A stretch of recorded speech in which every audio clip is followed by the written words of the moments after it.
Em nome do Pai, do Filho e do Espírito Santo. Amém. Ave Maria, cheia de graça, Senhor é convosco. Bendita sois vós entre as mulheres, e bendito é o fruto do vosso ventre, Jesus. Santa Maria, Mãe de Deus, rogai por nós, pecadores, agora e na hora de nossa morte. Amém. São Felipe Neri, rogai por nós. Nossa Senhora de Fátima, rogai por nós, em nome do Pai, do Filho, do Espírito Santo. Amém. Então, estamos aqui na página 54 do livro do padre Joseph Rosner sobre Paulo de Tarso, e estamos aqui na entrada de Damasco. Na página 55 tem uma foto, né, do portão de entrada, a porta de entrada da cidade de Damasco, a porta do leste, e foi por essa porta que Paulo entrou, né, depois da queda do cavalo, ajudado por seus companheiros, né, porque já estava cego, né. Esse item aqui, ele dá como referências os capítulos 9 e 22 dos Atos dos Apóstolos. Toda conversão sincera passa por duas fases que podem estar separadas por um longo intervalo de tempo, como aconteceu no caso de Santo Agostinho: a conversão da razão e a conversão do coração. Então, a conversão do intelecto, né, e a conversão da vontade, né, os atributos superiores da alma, né.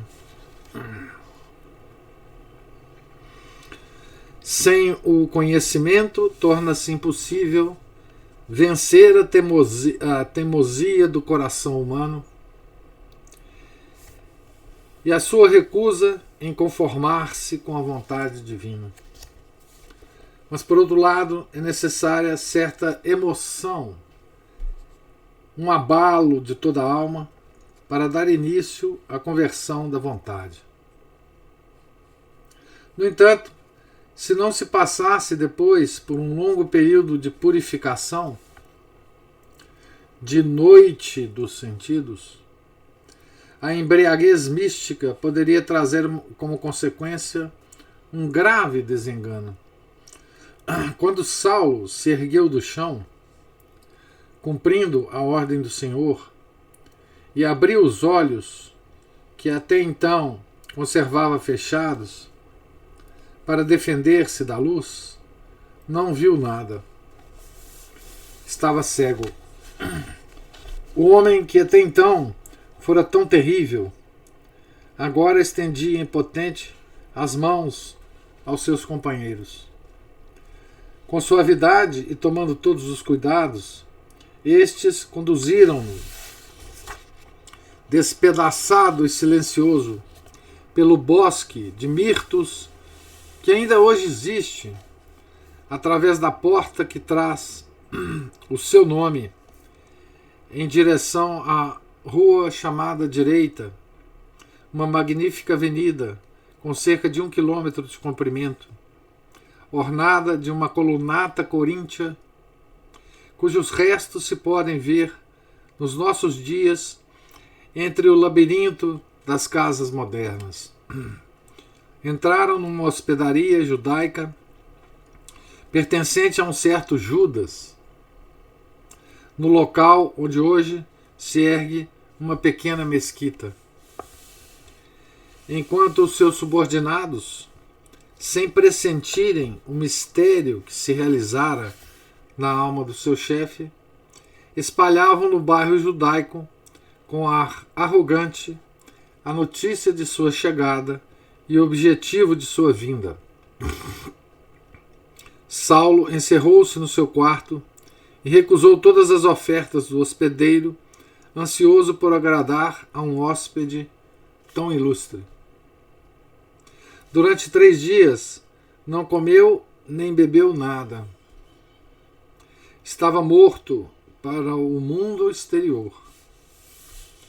Esses 3 dias que decorreram entre a sua morte mística e a ressurreição espiritual por meio do batismo constituem uma nítida analogia com os 3 dias que Jesus passou no túmulo.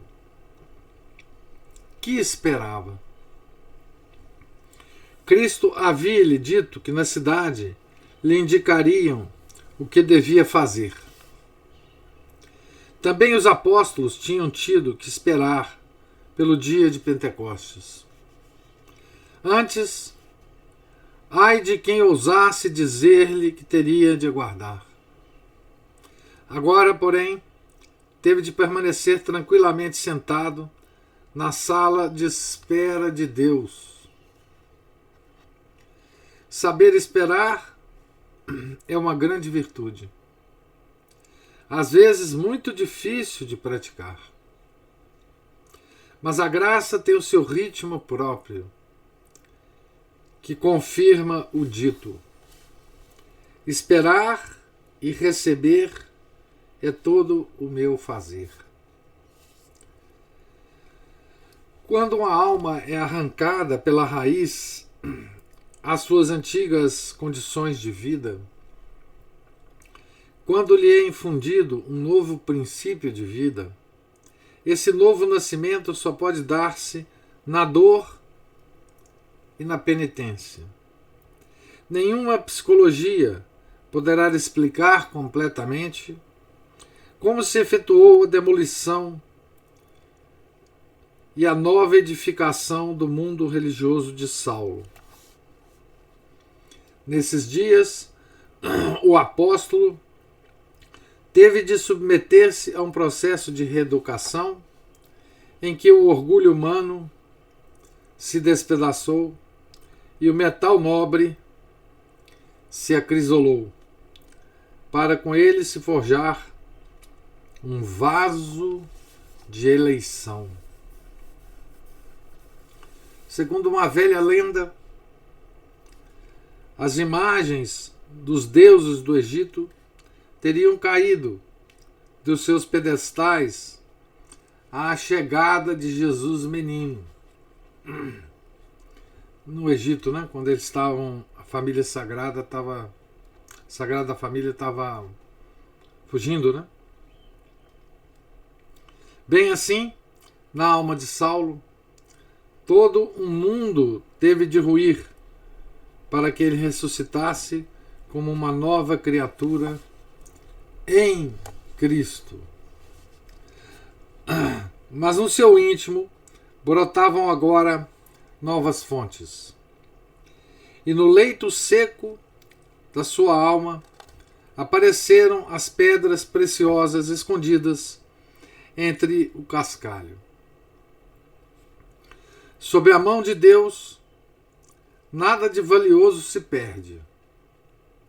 As características do seu temperamento, a agudeza da sua dialética, a sua cultura de homem do mundo, nenhuma dessas qualidades desapareceria com a graça. A mão do médico divino pouparia sabiamente tudo o que era sadio, integrando-o na nova criatura. Abre aspas. O velho céu e a velha terra desapareceram. E aquele que estava sentado no trono disse: Eis que renovo todas as coisas. Apocalipse 21, 1, 5. Sob o olhar inflamado do ressuscitado, funde-se tudo aquilo que estava endurecido. Libertam-se de modo inaudito todos os sentimentos recalcados. Surgem novas forças espirituais. O fanatismo transforma-se numa ardente potência de amor, que mais tarde se manifestará com delicadeza e doçura maternais, unidas a uma resolução dura como diamante. Saulo precisou de 3 dias para se libertar das ruínas da sua antiga visão do mundo, mas a sua alma não permaneceu vazia, porque Damasco não foi a desolação de um incêndio. Qualquer coisa de novo irrompeu no seu espírito, germinou e cresceu, e agora tudo é plenitude e vida intensa.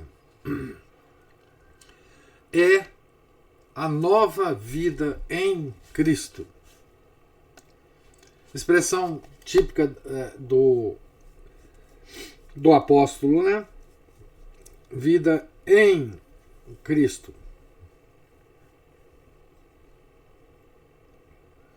Quem lê as suas cartas, documentos vivos da alma humana, que não tem par na literatura universal, ouve ressoar o mesmo grito em todas as páginas.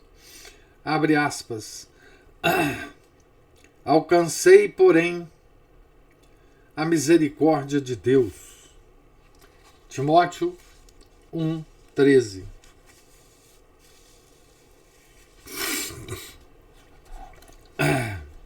Agora tem uma observação aqui muito importante, que é para a gente gravar, nunca mais esquecer, né?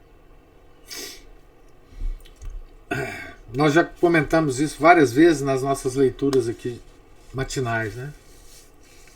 Eu me lembro de comentar muito com vocês nas leituras que nós fizemos o ano passado sobre a alma de todo apostolado, né? O Dom Chutar, ele repete muito isso, que eu vou ler aqui. No plano da salvação de Deus existe um princípio básico. Um princípio básico. A criatura deve ser conduzida a Deus por meio de outra criatura. Uma causa segunda, né? É a causa segunda. No domínio da graça, como no reino da natureza, Deus serve-se das causas segundas sempre que não se trate de criações novas.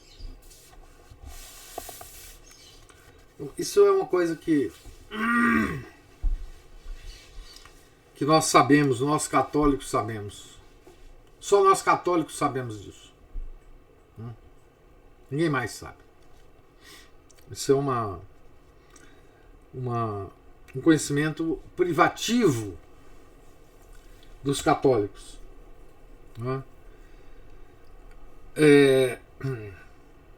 E essa observação sempre que não se trate de criações novas. Claro, se for criação, nós não temos a capacidade de criação. Mas se não for,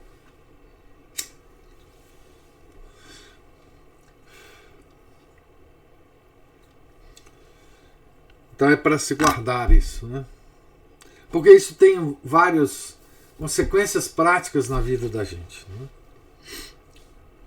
É possível que na casa de Judas, Saulo, cego e prostrado, tivesse ouvido falar do poder que tinham os fiéis cristãos de operar milagres. E talvez tenha sido este o motivo pelo qual despertou nele o desejo de encontrar-se com um desses homens.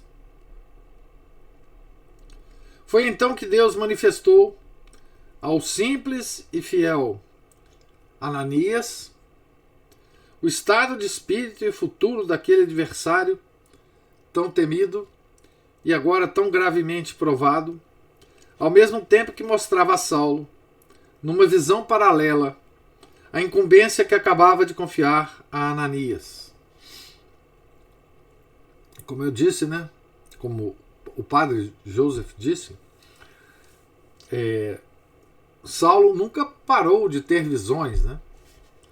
de ter comunicações íntimas com Deus, né? Depois do evento na estrada de Damasco. Essa foi uma delas, né? Bem inicial ainda. Que alguém ia procurá-lo, né? Que um certo fiel católico ia procurá-lo, né? A escolha recaiu sobre um homem bastante tímido, que, como outrora Moisés, teve medo da tarefa. Ananias, né? Segundo uma tradição síria, era um dos 70 discípulos do Senhor e havia fugido para Damasco por ocasião da primeira perseguição organizada por Saulo. Olha que ironia, né? Ele estava fugindo de Saulo, né? Mas as suas apreensões acalmaram-se quando o Senhor lhe disse: eis que está orando. Saulo, né? Então, imagina o Ananias, como a tradição síria nos conta, né? Ele era um dos discípulos, dos 70 discípulos do Senhor, estava fugindo de Saulo, então ele sabia do perigo que Saulo representava para a vida, né, dos fiéis cristãos, católicos. Ele foi ordenado por Deus para procurá-lo, né, e ficou temeroso, né? Eis que está orando, disse o Senhor a ele, né? Então, um homem que ora não é perigoso. Deve ter pensado o discípulo. Mas mesmo assim, o ancião precisaria de toda a sua confiança em Deus para arriscar-se a entrar na cova do leão. Naquele momento, bateram-lhe a porta para pedir que fosse à casa de Judas. E Ananias pôs-se a caminho. Entrou timidamente no quarto, mas a confiança de Saulo logo lhe devolveu a própria. E as mãos calosas do homem do povo pousaram sobre a cabeça do rabino.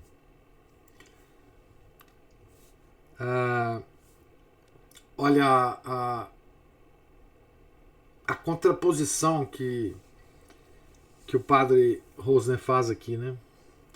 O rabino, né, o grande intelectual, né, e as mãos calosas de Ananias, né, que era um homem provavelmente de pouquíssimas habilidades intelectuais, né? Mãos calosas do homem do povo, né? Imposição das mãos e oração. Não era isso que o mestre ensinara? Como antigo discípulo, Ananias possuía o dom de curar. Lucas 10:9. Caíram as escamas do orgulho. Abre aspas. Saulo, meu irmão, crês que Jesus é o Messias, o Filho de Deus? Meu irmão, com que profunda emoção o antigo perseguidor não terá escutado pela primeira vez essas palavras, vindas da boca de um fiel cristão. Aqui é o momento em que Paulo é recebido na igreja, né? É o momento do batismo de Paulo.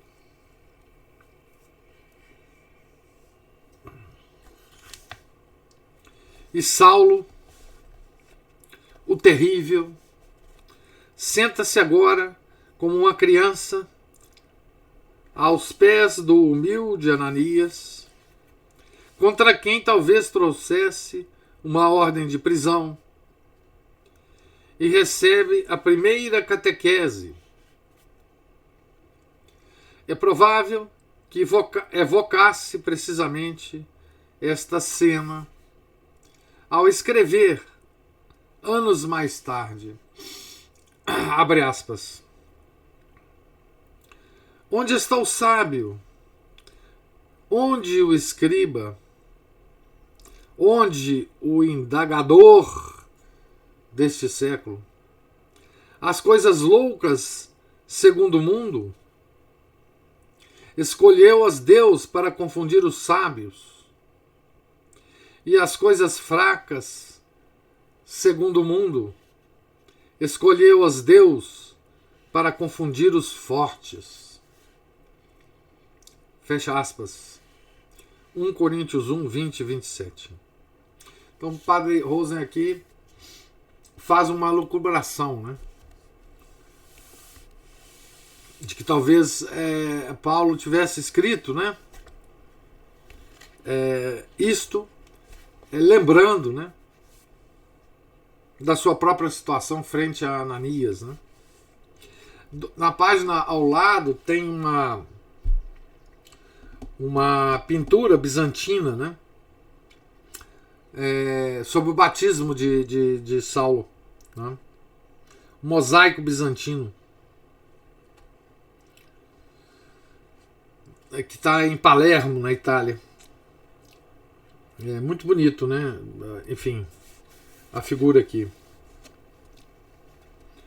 Recebido o batismo espiritual, devia agora integrar-se na comunidade dos cristãos por meio do batismo sacramental. Ainda antes de tomar o mais leve alimento, desceu com Ananias e alguns irmãos até o Barada, rio que irriga todos os jardins de Damasco, com centenas de regos e canais, e cujas águas alimentam as fontes que gorgolejam nos pátios interiores das casas, levando a sua bênção ao palácio do rei e às cabanas dos pobres. Esse é o rio, né? Barada. Assim, o solitário se tornou membro da comunidade dos santos, conforme a expressão que ouvira de Ananias. Assim tinha de ser, pois até a máxima grandeza individual permanece estéril se não estiver inserida numa comunidade. Então, gente, imagina a cena, né, de Paulo, o grande intelectual, rabino, ex-aluno de Gamaliel, né, um homem que conhecia praticamente de cor todas as escrituras,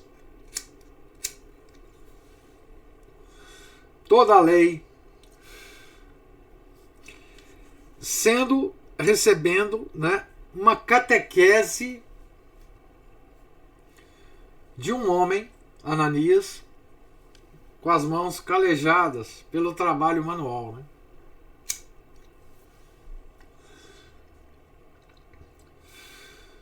Imagina agora o exercício de humildade de Paulo, né?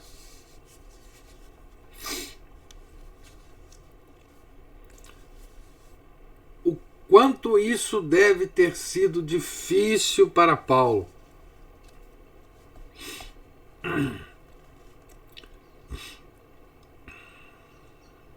Os fiéis de Cristo costumavam usar essa expressão baseando-se numa passagem do profeta Daniel que alude aos adeptos do reino messiânico.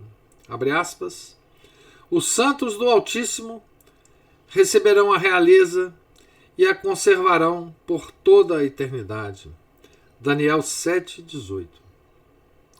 Percebemos, por esse detalhe, que os antigos cristãos estudavam diligentemente os profetas Isaías, Joel, Zacarias, Daniel, e por essa via chegavam a um conhecimento cada vez mais profundo de Cristo. Não nos deve estranhar que o apóstolo tivesse sido batizado imediatamente.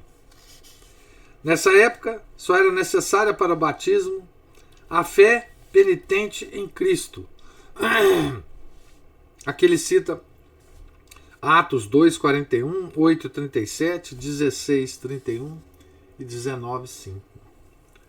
O reconhecimento do seu caráter de Messias e Filho de Deus, a força salvítica da sua morte na cruz, da sua ressurreição e da vinda do Espírito Santo, ou seja, o reconhecimento das principais realidades da salvação. A instrução histórica sobre a vida de Jesus e a doutrina moral e sacramental seriam acrescentadas mais tarde, ainda na época apostólica. Essas 4 partes formariam o conjunto da primitiva catequese. Olha que importante informação histórica para nós, né? Essa catequese primitiva, né? Que talvez hoje, eu nem sei, né? As nossas crianças nem recebam, nem essa catequese primitiva, né? O reconhecimento do caráter de Cristo, de Messias e Filho de Deus, a força salvítica da sua morte na cruz, da sua ressurreição e da vinda do Espírito Santo, né? Isso tudo está contido, obviamente, no nosso credo, né? No símbolo dos apóstolos, né? Saulo não sabia explicar o que estava acontecendo com ele. Num assombro sem limites, observava como na sua alma se iam formando novos tecidos delicados. E como seus antigos preconceitos se desprendiam como escamas mortas. Mais tarde, descreverá esse processo de renascimento como uma morte mística e dirá que esteve no túmulo e ressuscitou com Cristo. Romanos 6, versículos 3 a 7. Não lhe ficou, por sinal, nenhuma fraqueza física na vista, pois São Lucas alude 2 vezes ao olhar agudo e penetrante do apóstolo. E Lucas era médico. Atos 13, versículo 10 e 14, versículo 9. No sábado seguinte, julgou-se obrigado a prestar contas na sinagoga da grande mudança que se dera na sua maneira de pensar. Veja, aqui nós vamos ver uma espécie de humilhação pública, né?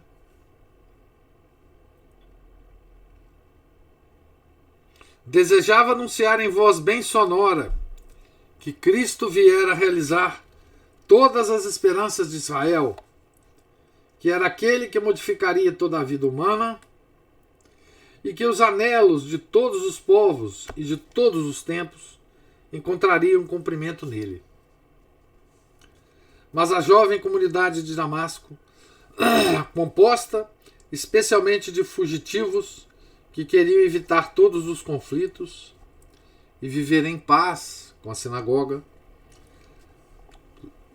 sentiu-se seriamente embaraçada perante o caráter pessoal, firme e decidido dessa pregação, Saulo começava a ser um irmão perigoso. A nascente hostilidade de seus compatriotas judeus, que já pressentiam nele o futuro inimigo da sua religião, e, sobretudo, a atitude receosa dos que compartilhavam a sua fé, bem como a necessidade de recolhimento e de tranquilidade que certamente experimentaria, obrigaram-no a deixar a cidade a toda pressa. Uma das várias fugas, de Paulo. Era a sua primeira fuga. Desde então, a sua existência seria uma constante sucessão de despedidas e fugas, como a vida de seu mestre.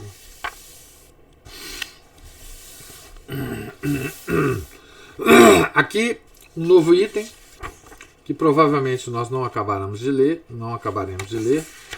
pararemos em algum momento, que intitulado Sob a Nuvem. Aqui ele dá também várias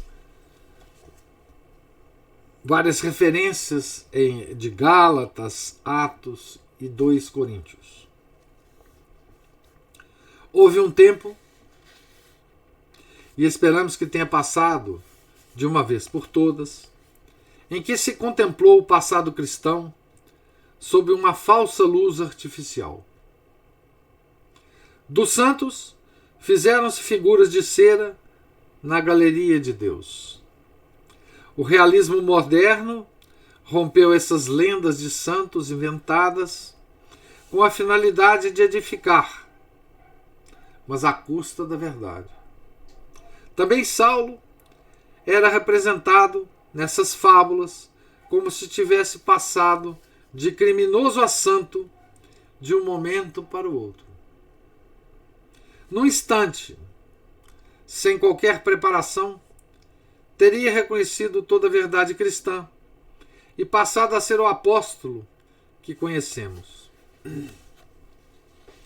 Semelhantes milagres da graça são pura fantasia e só servem para criar uma imagem inteiramente falsa da ação da graça divina. Os santos não são figuras de cera, mas seres vivos em evolução crescente.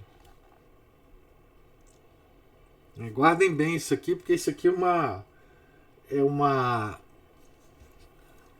é um ensinamento para nós lermos as vidas dos santos,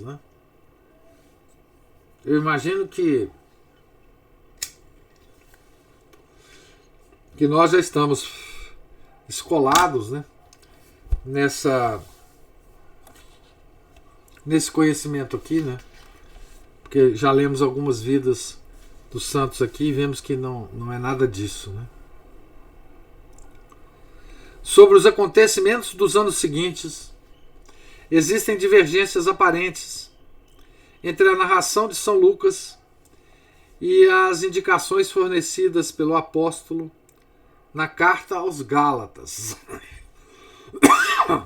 Há, evidentemente, uma lacuna nos Atos. Alguns dias, entre aspas, Atos 9, 20, não são suficientes para preparar uma atividade missionária duradoura. E também não é provável que Paulo tivesse começado a pregar logo após a sua conversão. Não combina com o que sabemos das grandes almas que transfiguraram o mundo depois de se terem convertido. Basta que pensemos em Santo Agostinho, que teve necessidade de recolher-se durante muito tempo para aprender a ordenar as suas novas impressões e pensamentos, para deixar que se acalmasse o tumulto dos seus sentimentos e para unir a sua alma a Deus na solidão e no silêncio. abre aspas aqui para Nietzsche.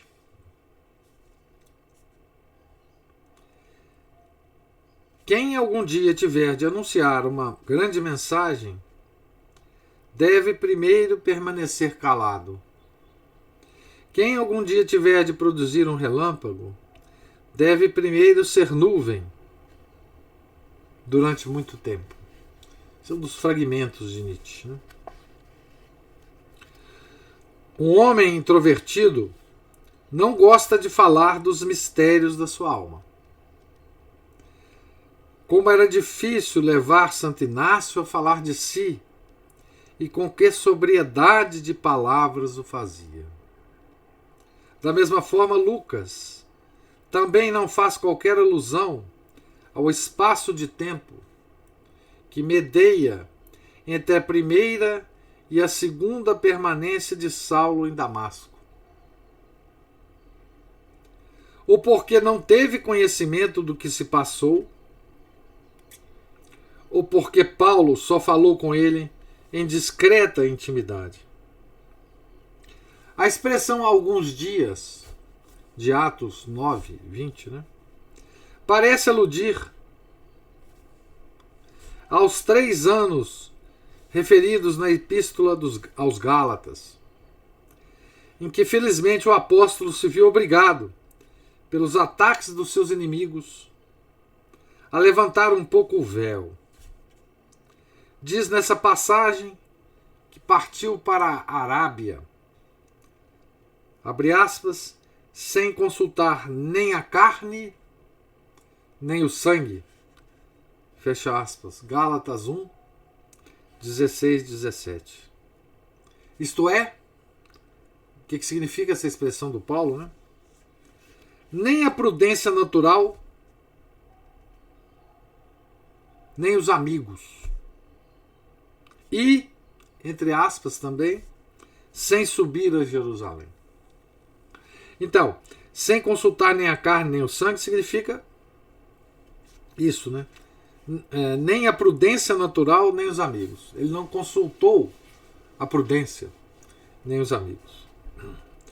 A recordação da sua antiga fúria era ainda demasiado viva. O seu relacionamento com os 12 apóstolos, né, teria sido muito difícil, e um contato com o Sinédrio poderia simplesmente custar-lhe a vida. Sem subir a Jerusalém, né, sem consultar os 12 apóstolos, que depois ele fará, né, ele subirá a Jerusalém. Partir para a Arábia. O termo Arábia era então um conceito muito lato, muito amplo. Aplicava-se a toda a Península Arábica, de Damasco, Arábica até Damasco, e mesmo até o Eufrates. O núcleo era formado pelo reino dos Nabateus, a Arábia Pétrea, ou Pedregosa, com as suas célebres encruzilhadas de caravanas. Petra, encravada na montanha selvagem e romântica. Gerasa, hoje de Gerás, cujas ruínas greco-romanas ainda hoje nos inspiram grande respeito. Amã, Filadélfia, atual capital da Transjordânia. Basra, no Aurã, e Homs, Emesa. O sheik Nabateu, Aretas, estava em guerra com o tetrarca Herodes Antipas, porque esse lhe repudiara a filha para desposar Herodíades. Aqui Paulo estaria protegido contra os emissários judeus, e talvez tenha sido essa a razão pela qual se dirigiu para lá. Aqui tem uma... Na página tem uma foto, né, de umas construções de Petra.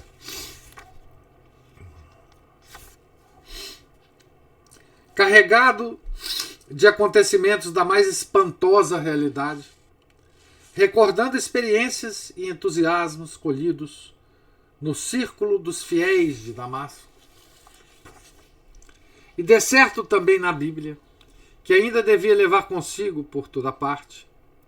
Assim nos aparece agora este homem solitário, vestido como um beduíno, com as amplas vestes brancas, o cinto de couro e o véu de cor na cabeça, em peregrinação através dos montes ermos e sem árvores, de um colorido castanho avermelhado, mais tarde lugar de predileção de tantos eremitas e estilitas. O deserto sempre foi e seria o lugar de predileção dos grandes profetas e dos grandes pregadores, como São Gregório Nazianzeno e São João Crisóstomo. É curioso aqui, né, porque Paulo foi digamos assim, um eremita, um proto-eremita, né? Um homem que se recolheu ao deserto, né? Primeiro que todos os outros que o seguiria depois, né? E passaria a vida no deserto. Ele não passou, né? Porque, inclusive aqui, o padre Rosner cita dois grandes santos, né? Que foram eremitas, né? Monges do deserto, por um tempo na vida, né? E depois voltou, né? Para as cidades, né? Tanto São Gregório de Nazianzeno como São João Crisóstomo. São João Crisóstomo passou há muito tempo no deserto, uns 5 anos, né? Antes de voltar à civilização, meio forçado. Vou terminar aqui a leitura, porque esse item é muito grande. Vamos deixar, né, na nossa imagem, né, Paulo, né, nessa região. Ele vai ainda descrever alguma coisa dessa passagem de Paulo pelo deserto, né, que está ausente dos Atos dos Apóstolos, né, por aquela expressão alguns dias, né, de Lucas. E ele vai dar uma ideia mais clara de como é que poderia ter sido, né, essa estada de Paulo nessa região, né, longe de tudo, né, de certa forma protegido, né, com a vida protegida, né, porque depois também ele não vai se importar em se proteger, né, enfim, ele vai passar por muitas vicissitudes, né. Então vamos ficar com essa imagem, né, por hoje, desse homem se preparando para a missão, né, a nova missão dele, a nova missão pública dele, né, certo? Eu perguntaria se há alguma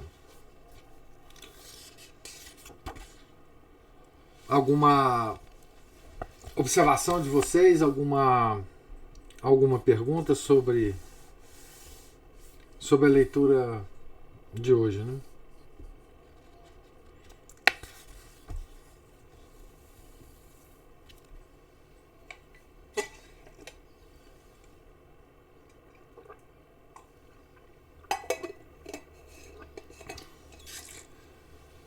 Então, não havendo nenhuma observação, Deus lhes pague a presença e a paciência.